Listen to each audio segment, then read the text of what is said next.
The love and reverence for family, the respect for community, and the appropriation of the elements are central to African and Indian ways of life. Both communities share a rich cultural heritage, and the coming of the Indian indentured labourers to this land saw a convergence of these two great cultures. We caught up with Dr. Raj Govender from the KwaZulu-Natal Department of Arts and Culture, who shared some fascinating insights into Indo-African traditions.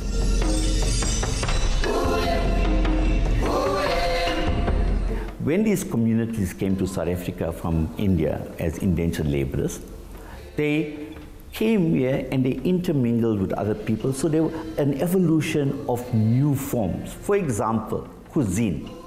The cuisine that the Indian community in South Africa eat is not the same like you would find in India. They are typically transformed cuisine practices. It's because of our interaction with our Zulu neighbors and so on. So the Indian curry and rice and bunny chow and everything are all basically South African cuisine that has emerged.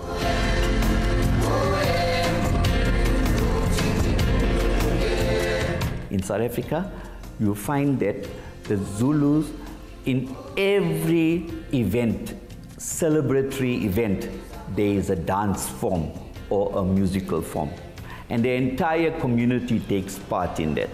Similarly, in the Indian community, what was then brought to South Africa is where certain elements of society was invoked through the form of dance.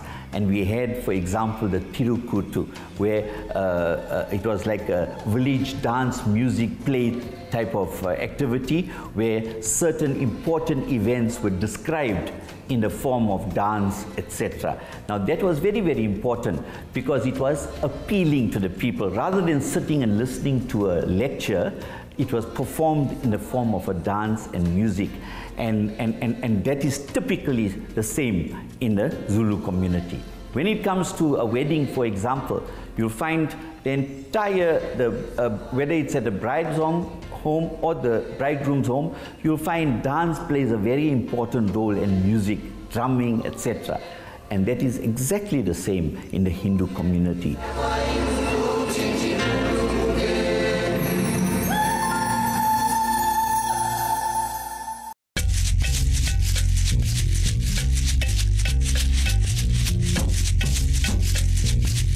Ancestor veneration or ancestor worship was key to these two communities.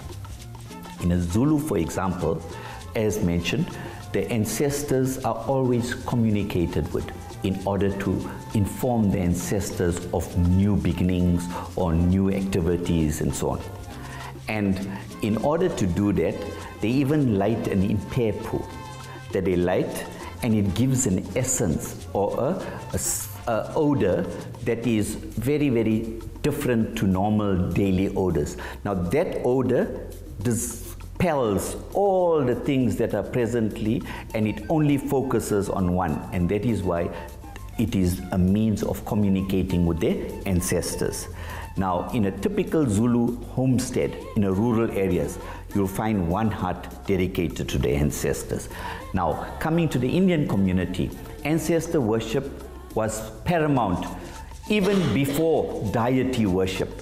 And some of my research that was done for the marriage systems and the death rituals and so on, I've been to certain places in rural India, and up till today they still worship their ancestors. In a place called Madikeri, the Coorgs, for example, also have a separate house that is kept aside where people go and discuss important events so that the ancestors can learn. Now in South Africa today, we live in urban areas, so we do not have the opportunity of building separate homesteads or huts or rooms and so on for the ancestors. So what we do, we dedicate a space in our homes where we put the deities, where we put pictures of our parents, grandparents that passed away and so on, which is called the prayer room. And whenever we want to communicate with our ancestors, we go to the prayer room and we pray. We put incense The incense is just like the impepo, it disguises the smell or the odor of the environment, and it creates a new odor, which is a platform for people to communicate to their ancestors.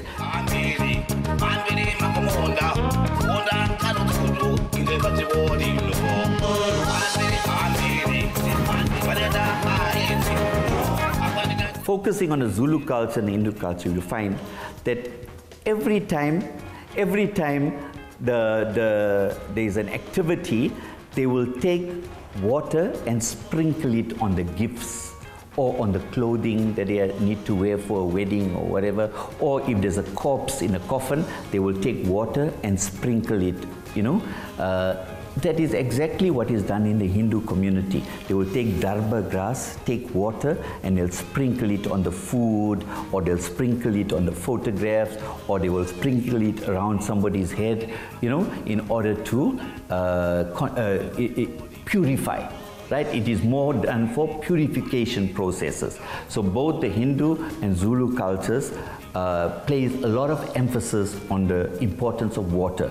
And you'll also find that the Zulu community, they believe that the spirits reside in the water, in the rivers and the dams and so on. So that is why they would not encourage anyone from bringing water from the river or the dam late at night, because you are disturbing the spirits.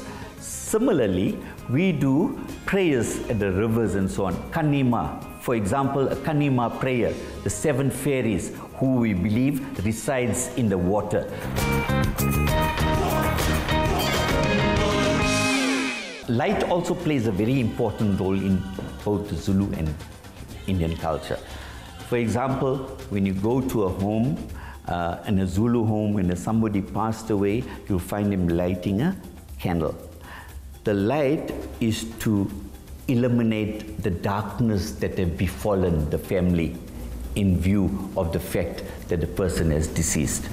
So the light now brightens up the family home, and it now eliminates the somberness. Similarly, in the Indian culture, especially the Hindu culture, the lighting of lamps at home, in the prayer room, or during Deepavali, or at any given time when they light the small clay lamps and so on, it's also to eliminate the darkness.